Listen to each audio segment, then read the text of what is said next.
Welcome to the Midlife Men podcast with me, Philip Briscoe. Do you wish you had more energy, better relationships, and a more meaningful life? Do you sometimes have a sense of unshakable unhappiness? Well, in this episode, I'm joined by Dr. Adam Dorsay, a psychologist and executive coach in Silicon Valley, where he works with executives, entrepreneurs, professional athletes. He's also the host of Super Psyched, an award-winning podcast, and he's just written a new book, Super Psyched, Unleash the Power of the 4 Types of Connection and Live the Life You Love. Welcome, Adam. Oh, Philip, it's so great to be with you. Thank you. Well, thanks for coming on. So I'm going to hand over to you. Tell us about your background and, the work in psychotherapy. Absolutely. Well, I kind of came to it knowing from a very young age that I wanted to do it, but I had imposter syndrome from a very young age. That came to me quite honestly. I was in special education. I had dyslexia. At the time, they did not have the tools to really diagnose the fact that I had the inattentive type of ADHD. So I wasn't swinging from the chandelier like Shia talks about, or Sia, I should say. I was instead looking out the window and thinking about squirrels, which are great, except they don't get you to pass your classes. So I came into the profession rather late. I worked for years in the corporate industry in the US and Japan. And I ended up marrying a psychologist, and every day she and I would have dinner together and she'd tell me about her day. And I would think to myself, that was the day I was supposed to have. And not only was she a psychologist, but she is the best person I've ever known. And she said, you got to do it. You only live once. I don't care what it takes, because she and I both knew it would be a very strong uphill battle, especially at that stage in life with a house, a baby, and another one probably coming not so far away.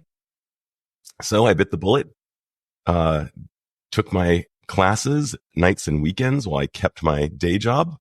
And then one day when I earned my doctorate and needed to earn my 3,000 hours for licensure, I quit, got rid of all those lovely benefits, made $10 an hour for 2 years while I was earning my hours. And as I was telling you, during my pre-license days, I worked with adolescent males and women. And something magical happened when I got a license and what do they call those? A plaque on my door. Essentially, a shingle is what I was looking for. When I got a shingle, it was just a parade of high-functioning, high-achieving men who wanted to talk to a guy who knew the ropes, who had been there, who had done that. And I was shocked. Initially, I thought, wow, will I be able to work well with men? And the answer was a resounding yes. It was like a fish to water. It was so organic. And I love working with men. 85% of my clients are men. And I came to do a TEDx talk on men and emotions. Of course, when I was telling people I was doing a TEDx talk on men and emotions, people would laugh and say, do they have those? And I said, of course they do. It's just that they are not able to name those. There's a very heavy term that many listeners will love saying at cocktail parties because you will immediately sound smart. It's alexithymia. Alexithymia is the inability, lexi, word, thymia, feeling, the inability to put words to feelings, which can be one of the most horrifying of experiences. I know I'm feeling bad. I just can't exactly name the thing. It's almost like I can't get this rock out of my shoe, no matter how I try. So that's one of the things I do most with men is help them put words to their emotional experiences and figure out how to best utilize and leverage the data from their emotions. I do a lot of resiliency work. I created a program for Facebook for 4 years, went international, to help them reduce vicarious trauma. And, I love that work. I'm currently doing that with DigitalOcean and their trust and safety team. So anyway, that's a little about me. So that word you just said that I've instantly forgotten, where men have difficulty articulating their feelings. Why is that? What's the cause? Why are men so bad at that? Philip, you're not going to believe this. This is a freaking bombshell. Boys, when they are in the wild, kind of just new to the world, they are more emotionally expressive than their female counterparts. But it's my contention that they become socialized to blunt those emotions. It's almost like a sledgehammer is put to the emotions. We're told to man up, don't cry like a girl, insert some homophobic term here and say, don't be like that, et cetera, et cetera, et cetera. When I was a boy, there were 3 prototypes that I can think of anyway, that I was allowed to be. I was allowed to be like John Wayne, kind of the strong, silent type. I was allowed to be like Joe Montana. He was our quarterback for the San Francisco 49ers. I'm sure. Insert incredible football star in England, perhaps David Beckham. Or you could be like James Bond. These were the 3 options that I was aware of. Oh, you could also maybe be a rock star. You could be a rock star. I was none of those things. So like for the rest of us muggles, where do we go? And that was very flummoxing. So you ask, how do we unlearn to connect with our emotions? Well, we're told who we're supposed to be. Well, those don't fit. I mean, I'm using a lot of shoe analogies because I love shoe analogies. But if I was to tell you to wear shoes that were 2 sizes too small or 5 sizes too big and like run a marathon, not great. Not great. And that's essentially how we go through life. And so, of course, we're out of sync with our emotions. And people will say, when you say you're feeling something, no, they'll say, no, you're not feeling that. Or don't feel that way. Or we are mirrored in some way that just causes us to miss the mark. And one of the great things about psychotherapy is we are trained to really track emotions and to name those emotions and to help the person explore those emotions and find the richness of the data. Oh my gosh. I never wanted to be an accountant. I always wanted to go into, marketing. It's like, wow. That kind of happened to Chandler Bing on Friends. He was in charge of the weenus. He was an accountant. I think that was what Chandler did. And then he went into marketing and advertising. It was a really bold move. It was something that would not have been done by previous generations. Usually, I'm a banker and I will die a banker. I will not switch. That was not done. And these days, by following our emotions and finding the richness in the data, just the way I did, we can actually name and I know it sounds kind of corny to rhyme it, but we can name and claim our lives. And what are the consequences that you saw in these men that were coming to see you of not being able to, identify with perhaps, a role model, or just living lives that perhaps they didn't want to live, professionally? Love that question. So, Philip, you took the bold move to be a creator. You have a podcast. I know you're doing other things. And one of my big maxims is create more, consume less. What ends up happening to men who don't follow their paths, they become consumers. They basically surf the sports channels or the news channels and become, quote, passionate about that. When in fact, they might be far more passionate about their relationships. But relationships are scary and they don't have the tools to deal with those. But watching sports and talking with sports over beers with bros, very safe. Talking with your wife about a complex issue, not so safe. And one of the things that we need to be able to do is have the tools to have those seemingly unsafe conversations, because paradoxically, it's way less safe to not have those conversations and to have basically an unspoken elephant in the room all the time that both are aware of, but neither is naming because they don't know how to name. They haven't been given those tools. They haven't been able to name their emotions in a non-blaming way, a non-shaming way, in a way that we own them and say, wow, I'm noticing I'm feeling this way when this happens. And let's create some time uninterrupted where we can safely unpack this. And there are many, many techniques of doing this. I like thinking of it as PPE, we call it in the United States. That's personal protective equipment. Like when you're in the chemistry lab, you wear a smock, you wear goggles and gloves. And we need the rough equivalent of those tools when we're handling our own combustible emotions or the combustible emotions of another. But we're not taught that. I know you learned maths, and I love saying maths because we call it math over here. But, and whenever I'm with somebody from England, I just get so happy, by the way. I love the linguistic differences. And I'm absolutely in love, by the way, with the UK. I'm one of these guys who just, the music, the beer, the beautiful scenery, and of course the literature. My God, so good. Anyway, so call it PPE as well, and that's great to hear. And do you call it we PPE? bonded over English music earlier. I So made it over the I know pond. you're a fan.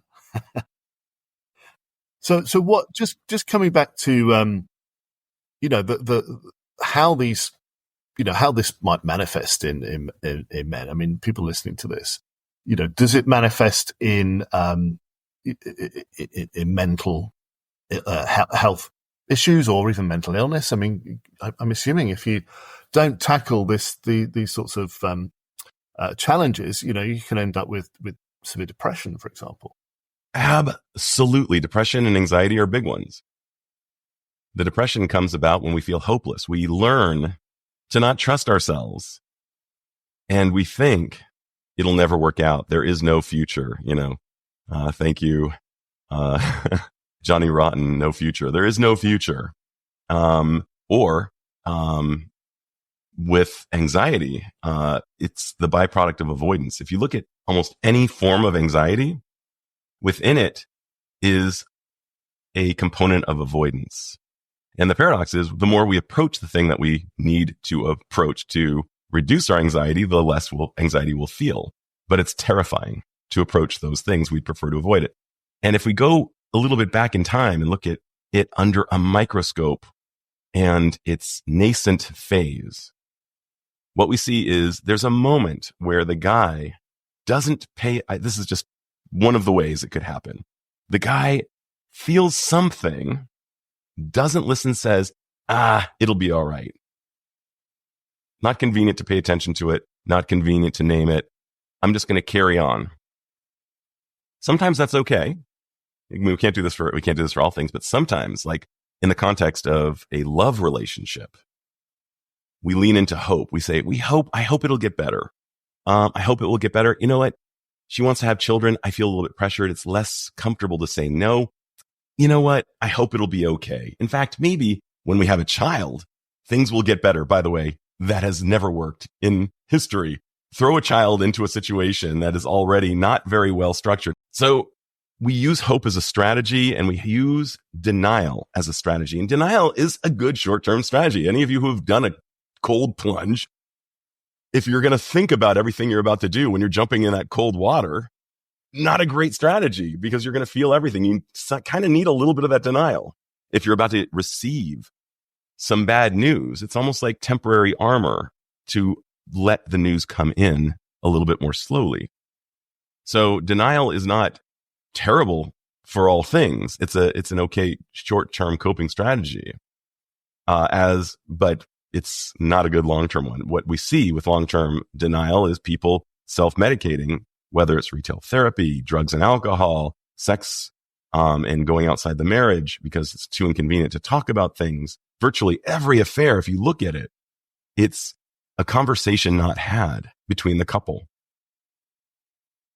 Oftentimes, the conversation would have kept the affair from happening, or might have, in this day and age, might have lent itself to perhaps a more open relationship, which personally I've actually not seen work. I hear a lot of evidence of polyamory working. I haven't seen it myself, but I'm open to hearing about that, and that would be. But I do know it's a rising trend amongst young people.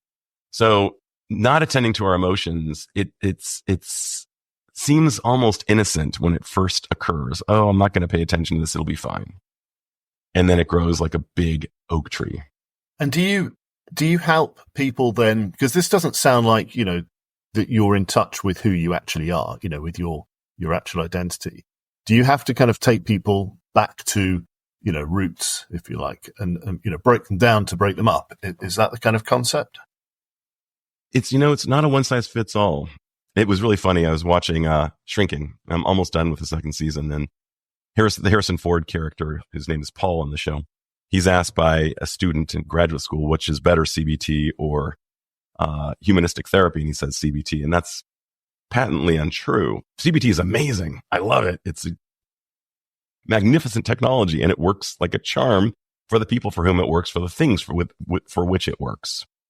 But to make a blanket statement saying, is this how things are done? It's each person needs a different approach.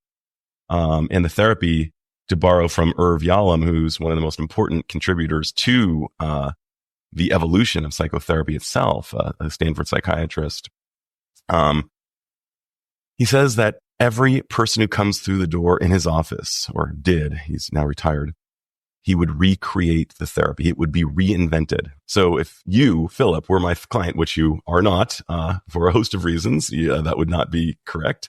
But if you were, it would be a unique Philip and Adam co-created therapy based on my knowing you and what you needed. It might include some breaking down. Oftentimes we do break down what are called defenses and take a look at those defenses, because those defenses have helped you along the way. But very similar to, wearing, when I wore, going back to the shoes, there was a time when I was a size, I'm going to use English, I'm going to use European. There was a time when I was a size 41. I'm presently a size 47. A 41, it served me for a minute. I needed it for that phase in my life during that kind of David Bowie changes moment when I was Ziggy, so to speak. But I'm not meant to be Ziggy Stardust for the rest of my life when I'm raising children. So I need to grow into my size 47. So at times, yeah, it's like we look at those shoes and say, wow, how are you moving in those? Are they still working for you?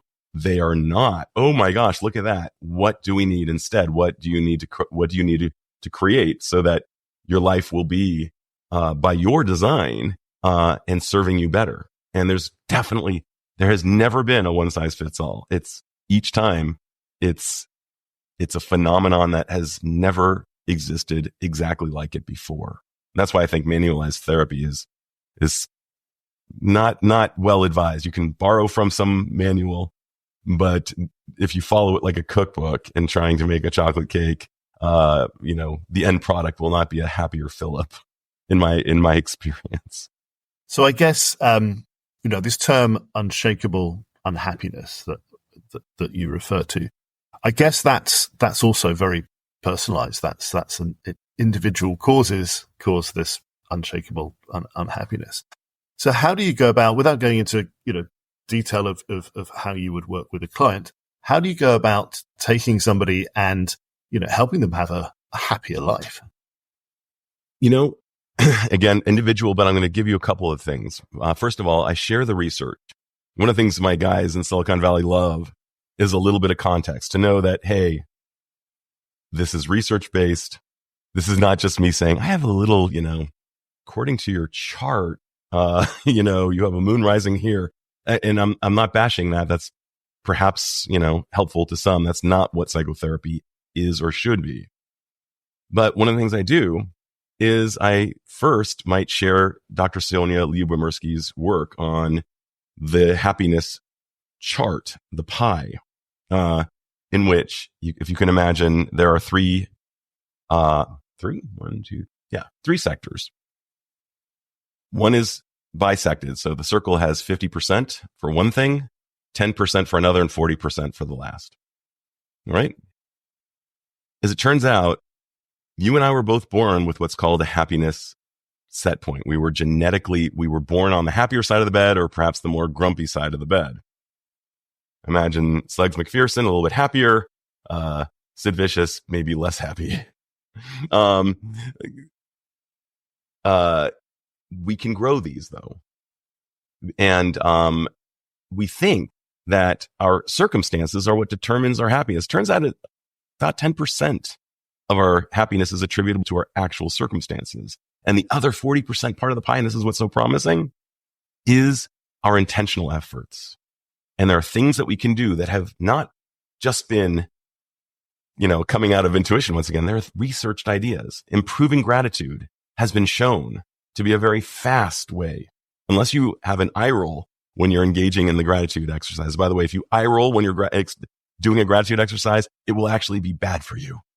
Instead, you can override what's called the negativity bias. The negativity bias is this thing that helped us survive throughout the millennia. but now causes us more harm than good. You go on a vacation, 99 things that were great happen and one really crummy thing happened. And the only thing that we remember is what? The crummy thing. And the 99 things seem nearly erased. That's the negativity bias at play. And one of the things that we need to do, and I'm using a techie term, but we have to hit Control-Alt-Delete, essentially, if you remember that function on the keyboard, to override the system's defaults. And that's one of the things I do with my guys is say, all right, let's look for what also happened. In addition to that horribly crappy thing, what else happened? And we do an inventory, and lo and behold, dozens of things emerge. I had a great dinner with my wife on this thing. My kids had a blast going down the water slide. We went up a mountain and we got to the top and took a photo. Oh yeah. And okay, so we spent 2 hours on the tarmac after the vacation. And by the way, that's called recency bias. Like the last thing that happened often weighs very heavily. Primacy is the first thing that happened, and recency is, those are the two things that we tend to remember the most. But one of the things I do is I let them know, hey, between your ears is this thing, and it's doing all kinds of things to you. It's called the brain, and it's at times serving you and at times really messing up your life. And let's, reduce the harmful effects of the things that disconnect you from life. That's why I wrote about connection, and increase its potential prowess to connect you more with life by looking at, as I was mentioning, the good things, the gratitude, a host of other things that we can do in positive psychology. I'm so grateful to Martin Seligman and Christopher Peterson, who were the fathers of this just breakthrough in psychology. Previously, we were considered clinical success getting somebody just to neutral. I don't know about you, but I do not want to have a neutral life. I want to get north of neutral. And that's what these tools can allow. And again, not a one size fits all. Sometimes I'll use a tool that has worked with everybody, and then I meet a guy and it doesn't work at all with him. And I have to be very, very attentive and get into my toolbox, try something else. Get into my toolbox, try something else. One of the other things we can do, courtesy of CBT, which I was saying was not the best, but it's a definite, it's like saying, is a Phillips screwdriver, no pun intended, is a Phillips screwdriver the best tool that has ever existed? It's not. But nothing can do it like a Phillips screwdriver. CBT, we look at our thoughts and how they're influencing our feelings and our behaviors. And by really leaning into those thoughts, known as oftentimes cognitive distortions, where it was all bad or it was all good, we know that that's bogus. Nothing is all bad or very few things are all bad or all good. Most things, are non-binary. Like, okay, they have that. There was something good within this catastrophe, including the fact that my wife and I hugged each other and we're a more solid couple as a result of this so-called catastrophe. That might be one of the ways that we look at it. Anyway, that's what comes to mind, Philip. Tell us more about about connections, about the importance of connections. So I've done approximately 20,000 hours of psychotherapy. I've had nearly 250 episodes of interviews on my own podcast. I've read a lot of books, and throughout all of these seemingly disparate things, my therapy that I've conducted, the podcasts, the books I've read, this word connection has been the common denominator. It's been a linchpin for everything. There's been one small problem. In spite of the fact that everybody says, oh, what I want more than anything is connection, has it really been defined? I have not seen a book that really defines connection, especially in the 4 ways that we humans tend to experience it.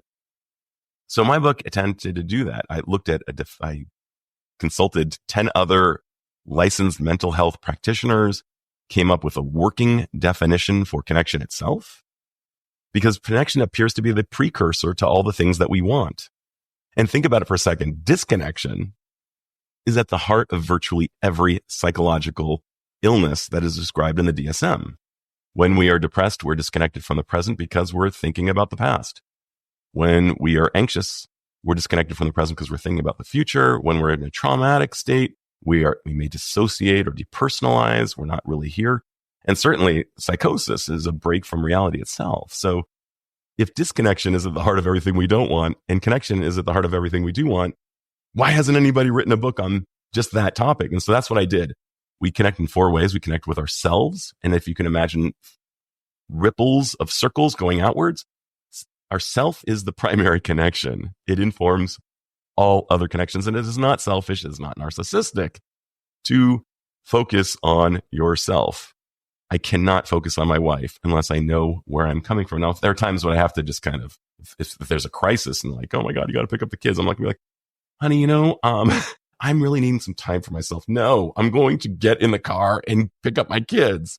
And maybe put on some good music along the way. Maybe that's how I'll do to myself. But what I'm talking about, of course, kidding aside, and semi-seriousness aside, then you can think about this yourself. Let's imagine you're at a lecture and you've been going to the bathroom until the break, and you're walking towards the bathroom. I gotta pee so bad.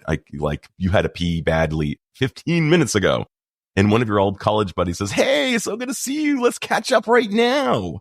And you're just like, oh, well, that's a metaphor for how we are when we're not in touch with ourselves. When we got to pee really badly, we're not really available. And yet many of us go through life in that state. I'm not saying that they have some urinary problem, but I'm using it once again as a metaphor. We are not available to others when we're not connected with ourselves. All right. So it goes out.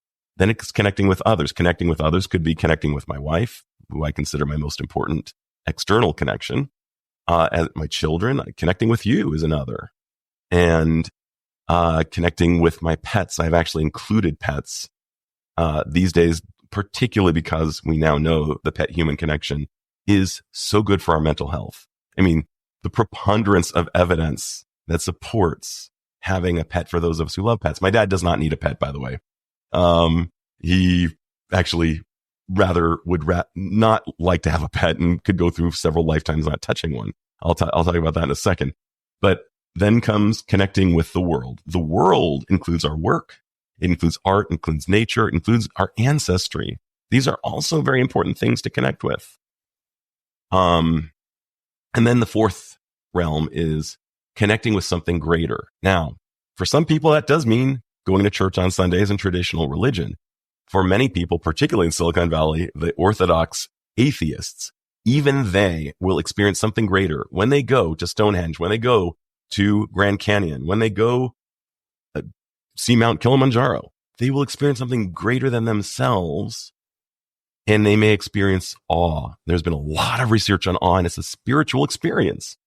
What we found is that when our brains are in an awestruck state, and we've seen this under neuroimaging, the same receptors that take in psilocybin, which is the psychoactive component of magic mushrooms, come alive. They go online. People become less self-conscious. People become more other-centered. So awe and connecting with something greater is a really, really powerful part of the human experience. And Philip, I would contend that you and me connecting right now are creating something greater than me or you alone. Me just talking with myself, it's fine. But you and me together create something exponentially more powerful by the fact that you're causing evocative questions and causing me to show up in a different way. And hopefully the output is then shared by many, many people. So there's an additional benefit. So that's really interesting, the four types of connection. So it sounds like, and I guess this is where you help and where the book helps. It sounds like though you have to be in a pretty good place in order to understand and be able to, enable yourself to have those full connections and spend time on each of them. So especially when you're in your midlife, you've got the pressures of perhaps a family, you've got work pressures, you might even have pressures of your elderly relatives. And there's little time for yourself.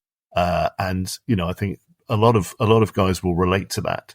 And traditionally, and you've talked about this already, it's not selfish, but some people think it is selfish to kind of put their own needs before anybody else, before all those other dependents. So how do guys go about, just starting to be in a place where they can start to look at these 4 connections and work out how to better manage them? There are many starting points, many ways to leave the Shire and go into perhaps immediate discomfort, but ultimately, your hero's journey as it relates to connection. One of the places I might start is noticing how you speak to yourself. Let's say we have 6,000 thoughts per day. Some neuroscientists estimate up to 60. And many of them are the same thoughts that we had yesterday, so not all that interesting. And many of them are actually self-harmful. In fact, if we spoke to others the way we speak to ourselves, we'd have no friends. And one of the things, and you and I both know, I believe, I'm being presumptuous when I say this, is that we can only love others as much as we love ourselves. We are a limiting factor. If we hate ourselves but love someone else, that love will not be quite as good. Bill Sykes could only love Nancy so much. I think that was her name from Oliver. But he was kind of rotten to the core, but he loved Nancy and he killed her and killed himself. I think that's how it goes.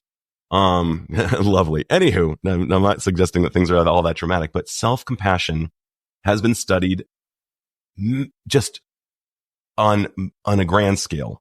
When you first hear the term self-compassion, if you're not familiar with it, you might roll your eyes and say, oh my gosh, that sounds like California, like granola crap. It's not. The Navy SEALs, which are our most badass military dudes in the United States, use it and they get better and faster results. So if you can imagine yourself, you've lost your wallet. You ask yourself, how could I be such an idiot? Could I be, to borrow from Chandler Ring, could I be a bigger idiot? It goes into your head's Google search bar. How could I be such an idiot? You will yield hundreds of results of you being an idiot throughout time. And boy, the gag reel does not feel good to look at. And it doesn't get you closer to the wallet that you lost. Excuse me. But if you were to instead speak to yourself the way you would speak to a friend and say, hey, what would be a better question? Oh, better question might be, where did you see it last? Who else could I ask? Can I retrace my steps? There are a host of other questions. This literally happened to me. Now, I'm the king, by the way, of berating myself. I grew up in an era where it seemed lionized the lyrics of Morrissey really informed a lot of the way I think. And I'm here to tell you, Morrissey, a lot of fun to listen to, but maybe not the best OS for your brain. Does not make us much happier. He expresses some beautiful poetry, but maybe not a way to live life. Ask me why and I'll spit in your eye. Okay, sorry, couldn't resist. That's one of his lines. It's not the cheeriest approach to life, is it? Yeah, it's not exactly. Yeah, that was one of Morrissey's lines. Ask me why and I'll spit in your eye. Anyway, instead, what I did when I lost my wallet, yes, my knee jerk was I did blast myself like, oh my gosh, idiot. And then I thought to myself, no, use the technology that, comes from Kristen Neff and Chris Germer out of Harvard. He's amazing. Been on my podcast, love his work. And so I asked myself, who could I ask? How can I trust myself? I looked at my calendar and where I'd been the last few days. And interestingly, I remembered, even though it wasn't on my calendar, it was almost like I was going to a Sherlock Holmes like memory castle. I remembered I'd gone to the tailor 2 days ago. I called the tailor. Hey, did I leave my wallet in my pants? And she said, yeah, it's here. And my second thought was, well, why didn't you call me? But okay. Then I said, thank you so much. I drove over, got my wallet. But that's a seemingly silly, but a really, really if you allow yourself to think about it, it's a rather profound way for us to be in relationships with ourselves. We'll get much better and much faster results if we can speak to ourselves in a kind way, the way we would speak to a friend. That is one of the 3 ways self-compassion unfolds. I won't go to the other 2 because that's a whole other conversation. But if we can speak to ourselves the way we speak to a friend, already we're in much better relationship with ourselves. It clears so many cobwebs. So just be more kind to yourself. Be more kind, be more thoughtful, be more intelligent with yourself. I mean, speak to yourself the way, a kind Obi-Wan Kenobi would speak to you. And what about if you, you were saying, the way that you see yourself and treat yourself is the way that you can then treat others, or you probably can't truly love others until you learn to really love yourself.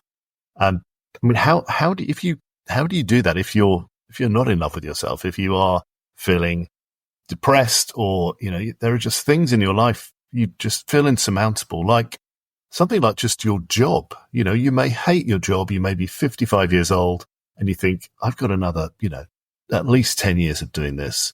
I'd feel so unfulfilled. And that flows down to actually liking yourself. I mean, how do you kind of start with that? One of the things I like doing is getting people in touch with their strengths. There are empirically validated, researched, actually 24 of them. They could be called character strengths or values in action, things like curiosity. Now, let's say this 55-year-old hates his job. And let's say that, unlike me, he did not have the privilege of being able to leave his job. What I would ask him to do is take an inventory and find out what are his top 5 character strengths. Could be something like curiosity. It could be something like judgment, leadership. I'd find out what his top 5 are. And I'd ask him to employ.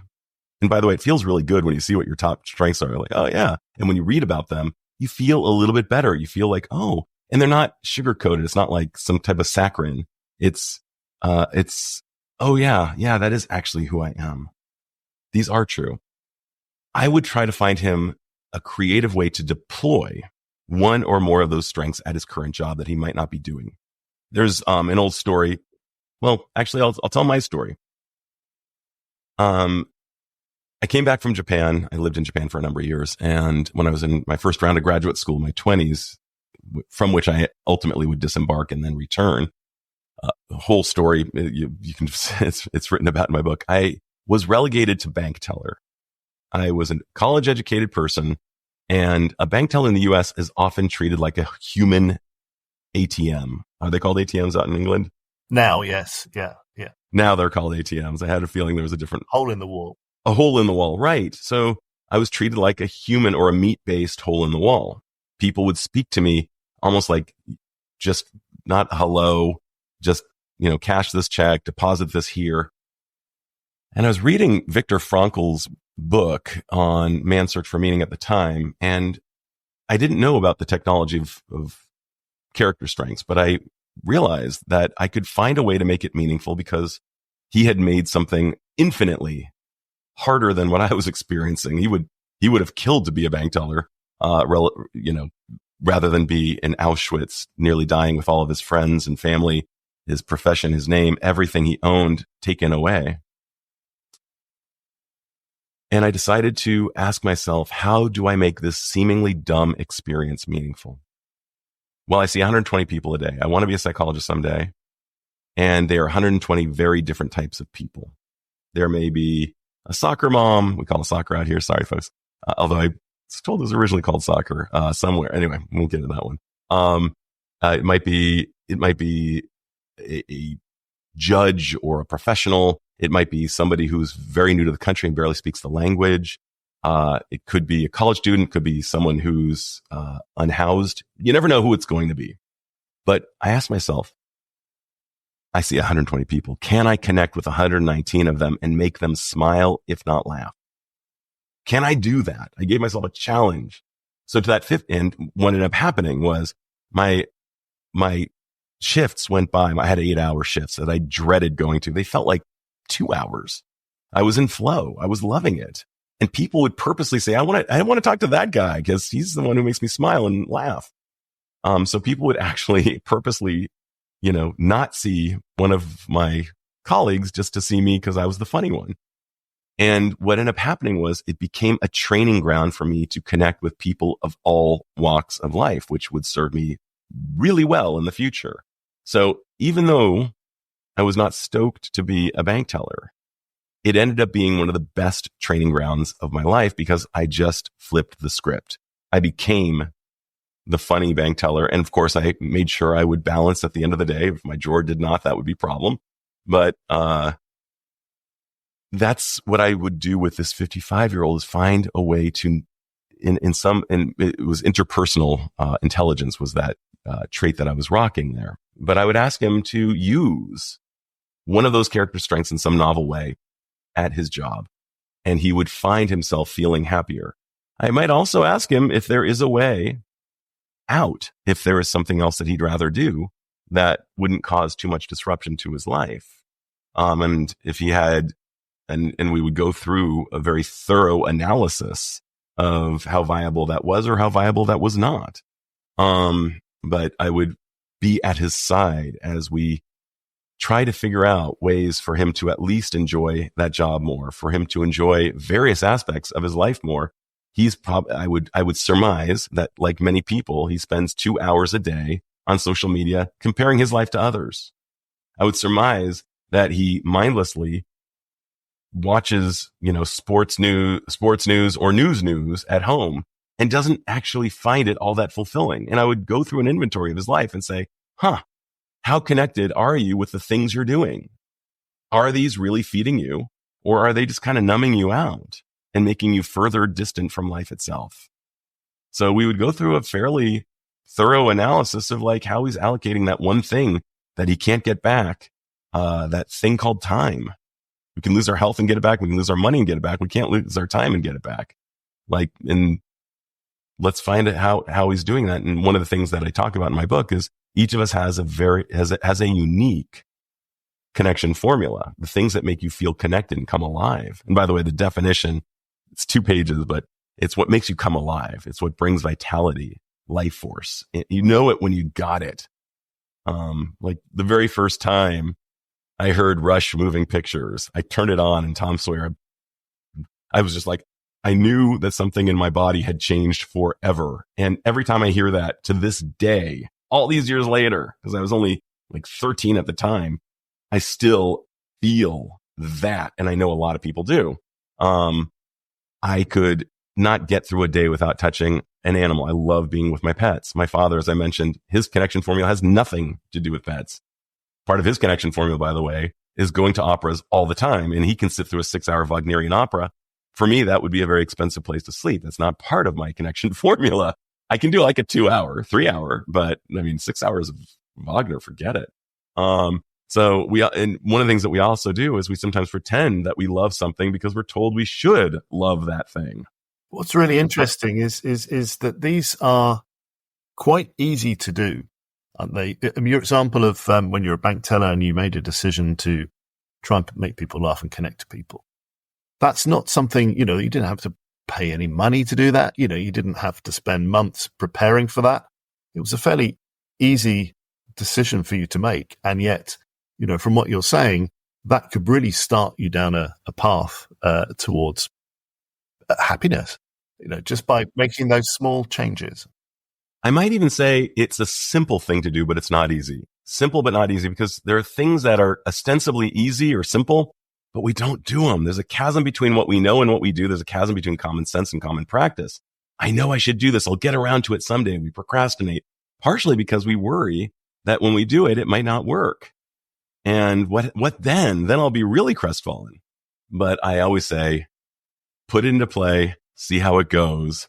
And if it doesn't work, we can always, alter course and try something else. And when you talked about these 4 levels of connection that kind of start inside you and then work their way outwards, kind of micro through to macro.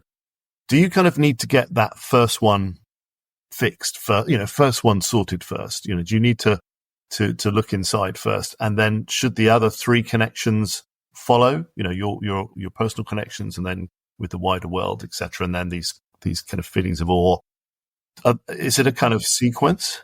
I wouldn't say it's a sequence, actually, because there are people, particularly on the spectrum, who are not as interested in their interpersonal connections. They're more interested in the things they're interested, oftentimes, reptiles or Nordic gods, or studying the things that they get really passionate about. So they might be more interested in connecting with the world, connecting with their jobs. But at some point, people need people. And I would say that the sequence after connecting with self would be optional. Like some people are more compelled to say, you know what I need to do before I even venture out to connect with people, I need to go on, a 3-week sojourn throughout the mountains. So I would really, really ask people to check in with themselves to see what's next, and to challenge themselves, particularly around the things that they might feel awkward with. Some people say, well, I'm not such a people person. Well, be willing to suck for a while. Learning a foreign language is a great example of like one of the things that, we only live this one time. We only live once. And the thing we regret on our deathbed is not trying things. With that in mind, we have to be willing to suck at a thing. I went to a 5-college campus, and one of the colleges had really, really smart kids, like self-identified as smart. It was Pomona College. And that was where I took my Japanese. I went to Pitzer, which was a less smart college, so to speak, according to its ranking in that day, although Pitzer has risen quite a bit.